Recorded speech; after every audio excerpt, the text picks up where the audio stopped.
Yo, welcome back everyone. Today we're diving into one of the most twisted, theatrical, and soul-shattering tales Marvel has ever spun around the god of mischief himself. This is Bring On the Bad Guys, Loki. In this story, Loki isn't just scheming for power or pulling pranks on the gods. He's tangled in a cosmic opera of souls, secrets, and sacrifice. Mephisto has a plan. Sister Sorrow watches from the shadows. And Loki, he's caught between artistry and annihilation. We'll break down how this story blends myth, madness, and music into a haunting masterpiece, and why Loki may be more dangerous when he's composing than when he's conjuring. Let's get into it. Alright, so picture this. We open in literal hell, and Mephisto, the king of shadows himself, has got Loki in a real sketchy situation. Like, bro is in some serious trouble with Asgard. Apparently, our favorite trickster has been up to his usual shenanigans, and this time, he's gone too far. He's triggered events that are basically bringing Ragnarok around again, and Thor is absolutely losing it, thundering at Hell's gates ready to drag Loki back to Odin in chains. And let me tell you, that is not a good look for anyone.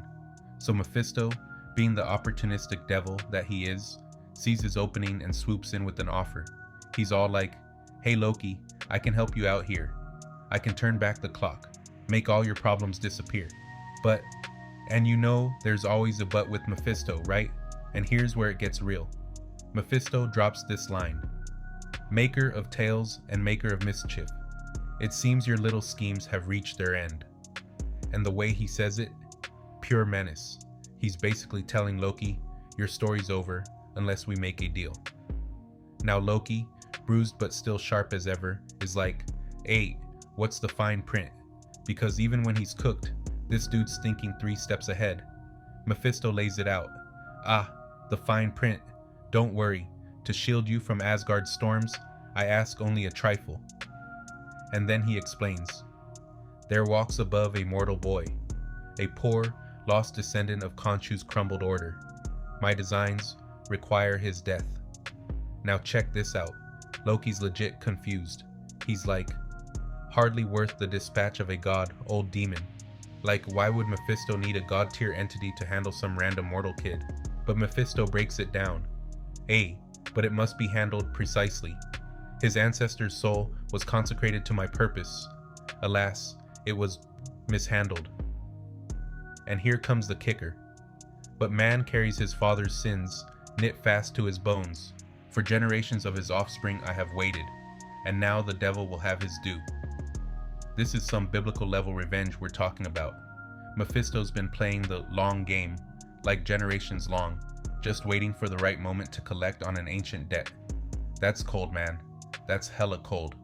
So Mephisto hands Loki this demonic dagger and gives him his orders. "Take this dagger, slay the boy with it, capture his soul." Simple enough, right? Kill the kid, capture the soul, deliver it to Mephisto, and Loki walks free. Clean slate with Asgard. No more problems. But see, this is where you gotta remember. We're dealing with Loki here, the god of lies, the ultimate trickster. And if you think he's just gonna follow orders like some low-level henchman, you haven't been paying attention. So the story shifts, and we find ourselves in Paris, 1895. The vibes are immaculate. Dusky streets, the hum of life, and on a street corner, there's this lone musician playing their heart out. And Loki, disguised as a mortal, is just walking through when he hears this melody, and bro stops dead in his tracks. He's like, "What?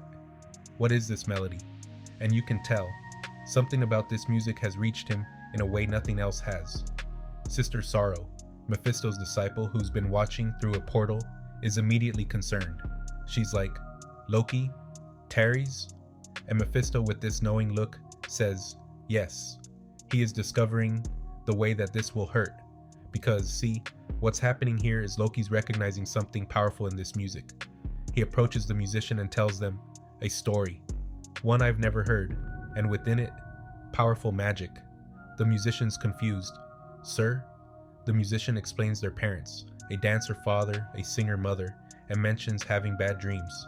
And Loki, you can see the gears turning in his head, realizes this kid has genuine talent. Like, rare talent, the kind that exists across realms. And this is where Loki starts deviating from the plan. He's like, Mephisto didn't say how long I had, and perhaps there is a way to. Back through the portal, Sister Sorrow's picking up on what's happening. It seems Loki more than tarries. All of Paris shifts at his magic. Was this also your plan? And Mephisto just smiles that cryptic smile of his. So Loki, now calling himself the Vicomte de Farbauti, offers the musician way more than a couple francs. He's like, I think I can spare more than that, boy. In return, all I ask is everything.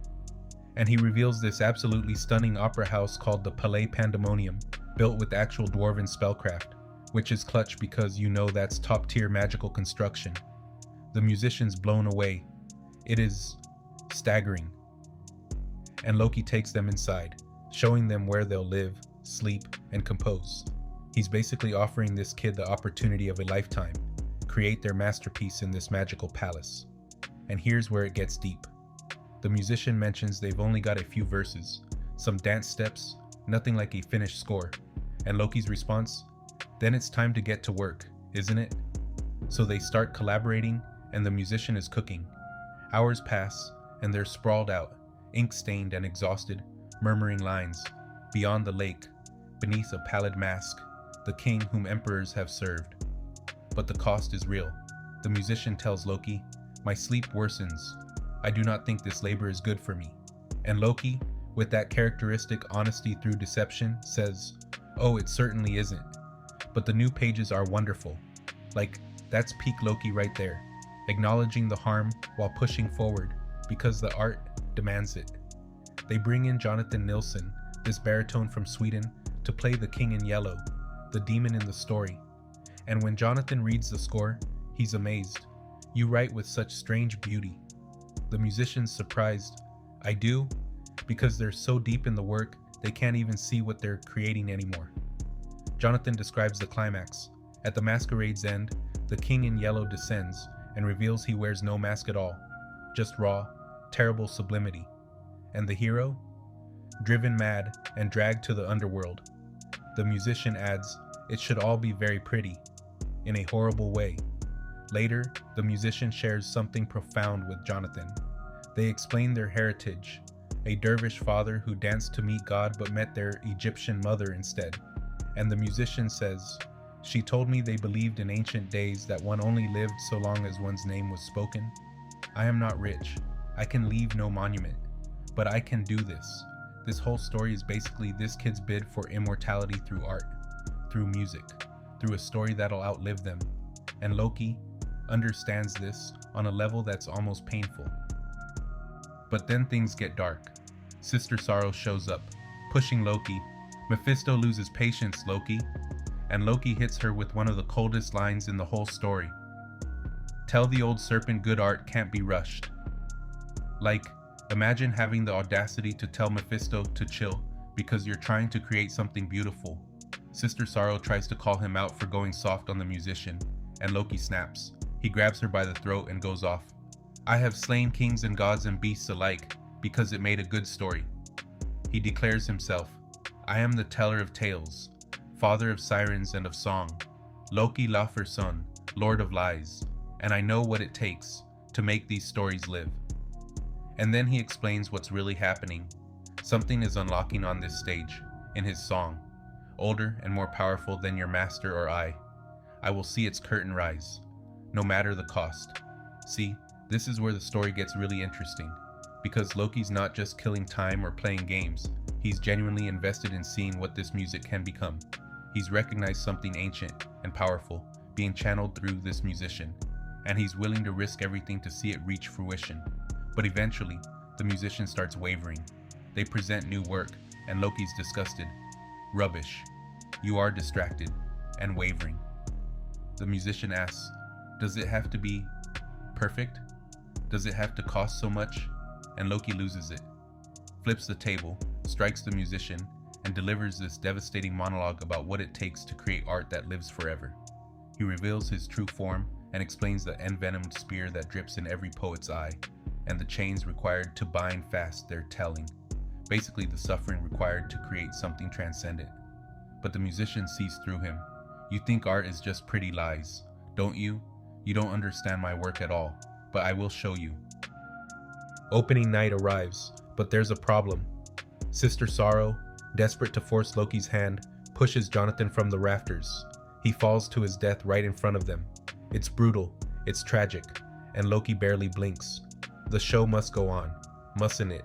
The performance begins. The chorus sings about chains and venom, and the Yellow King arising, and Loki takes the stage as the demon himself. When told to unmask, he declares, "But I wear no mask." At last. And then comes the moment everyone's been waiting for. Loki approaches the musician with the dagger and speaks. "Hello, little artist. It is I, the god whom you have worshipped, whose work drives all to madness. You have practiced my art, plied my music, danced my rites. You owe me your soul." He plunges the dagger in, but here's the thing. The musician, dying, coughs up blood and says, "My soul? Heh, then you missed." And the crowd goes wild. Bravo, bravo, exquisite, a masterpiece. Loki returns to Mephisto and delivers. "It is done, King of Shadows. I have butchered the Khonshu descendant." But when Mephisto examines the dagger, it's empty. No soul. And Loki, he just smirks.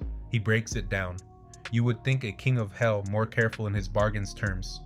"Take this dagger, slay him with it, capture his soul. I have done all three, my oath fulfilled, to the letter. Our bargain is satisfied, old dragon. My crimes against Asgard erased, and I am free. I win." Sister Sorrow realizes what happened, but if his soul is not in the dagger, then... Mephisto's furious. Where is it? And Loki delivers the truth bomb. When told rightly, when all is hazarded, when nothing is spared, it takes a soul. The musician's soul isn't in the dagger. It's in the music, in the story, in the opera itself. The King in Yellow, which is now playing to sold-out crowds, ensuring the musicians' immortality exactly as they wanted. Their name will be spoken for generations. They'll live forever through their art. Loki walks past a theater, showing the sold-out production, sees the crowds marveling at it, and whispers, "Bravo." Yo, so let me break down why this story is legitimately one of the best Loki tales I've read in a minute. First off, it's a story about the cost of creation. It asks the question, what are you willing to sacrifice for your art, for immortality? The musician gave everything, their health, their relationships, ultimately their life. But in return, they achieved exactly what they wanted. Their name will be remembered, their story will be told, and in a way that's more powerful than any physical monument. Second, it's peak Loki. This dude took Mephisto's deal, fulfilled it to the letter, but completely subverted the spirit of it. He didn't just outsmart the devil, he did it in the most Loki way possible, by recognizing that a story, when told correctly, has the power to capture a soul in a way no dagger ever could. The greatest trick the devil ever pulled was convincing the world he didn't exist. And the greatest trick Loki ever pulled was making Mephisto think he'd won. Third, the themes are pure storytelling gold. We're talking about legacy, about what it means to be remembered, about the relationship between art and suffering, between creation and destruction. The musician's mother told them that in ancient Egypt, you only lived as long as your name was spoken. And through their opera, through their music, they ensured their name would echo through eternity. And real talk, this story reminds me of Amadeus, that incredible film about Mozart and Salieri, where the whole thing is about genius and mediocrity, about what it costs to create something transcendent. The musician in this story, like Mozart, burns bright and dies young, but their work outlives them, and Loki recognizes the genius even as he's complicit in its destruction. The story also asks us to consider, was Loki the villain here, or was he the midwife to something greater? Did he destroy the musician, or did he enable them to achieve immortality? It's morally complex in a way that respects the audience's intelligence. Sister Sorrow called Loki mad, and maybe he is, but he's also the only one who truly understands what was happening on the stage. He recognized power when he saw it, not the power of gods or demons, but the power of story. And in the end, that power proves stronger than even Mephisto's schemes. So yeah, this is why I love comics. When they're done right, when the writing is sharp, the themes are deep, and the twists hit just right, there's nothing else like it. This is storytelling at its finest. Compelling characters, escalating tension, vivid world building, meaningful themes, and a twist ending that recontextualizes everything that came before. If you made it this far, thank you for watching. Drop a comment below and let me know what you thought about Loki's master plan. Did he do right by the musician? Or was this just another manipulation? Is art worth the cost it demands? Smash that like button if you enjoyed this breakdown. Subscribe for more comic coverage and hit that notification bell so you don't miss out when I drop a comic book video. Until next time, peace.